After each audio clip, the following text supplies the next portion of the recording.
Bonjour à toi. Que te dit la numérologie Lunara sur les personnes qui sont nées au mois de mai? Le 5. Le 5, c'est l'humain dans toute son incarnation, dans son mental, dans son ego. Les personnes nées au mois de mai sont des personnes qui sont très libres, tant sur Terre que dans les terres. Elles ont besoin de bouger. Ah, tu ne les enfermes pas derrière un bureau. Elles aiment voyager, aller à la rencontre de nouvelles personnes. Et elles repoussent toujours leurs limites pour essayer de nouvelles choses, expérimenter plein de nouvelles choses. Et ça, pendant très longtemps. La peur du 5, c'est d'être privé de sa liberté.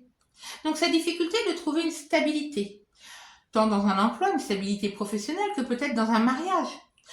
Tout engagement dans quelque chose qui l'enferme, tant dans un endroit qu'avec toujours les mêmes personnes, est une difficulté pour le 5. Ça ne veut pas dire que les personnes nées au mois de mai ne vont pas se marier. Ça veut dire juste que pour ces personnes-là, c'est une très grosse décision à prendre. Et c'est en étant pleinement libre, en se sentant pleinement libre, que les personnes nées au mois de mai, les 5, vont te donner leur meilleur potentiel, leur plein potentiel. Et qu'au travail, elles vont pouvoir s'investir et prendre des initiatives. Inversement, si elles se sentent enfermées, tenues, surveillées, épiées, elle partira, elle te lâchera. Une personne née au mois de mai qui vibre mal ses énergies du 5 a peur de tout et de tout le monde. Elle peut rentrer dans une forme d'immobilisme, en se privant elle-même de toutes ses libertés de voyager, de parcourir le monde, d'expérimenter de nouvelles choses. Car un 5 n'est pas une personne très bousculante, au contraire.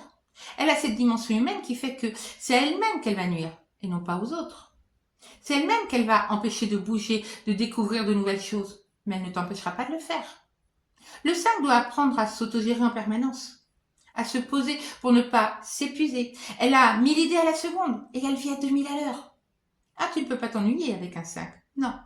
En fait, ce sont des personnes qui ont besoin de travailler leur stabilité, dans leur liberté d'être elles-mêmes. C'est tout un équilibre à trouver dans le respect de qui elles sont et de leurs propres limites pour ne pas s'épuiser.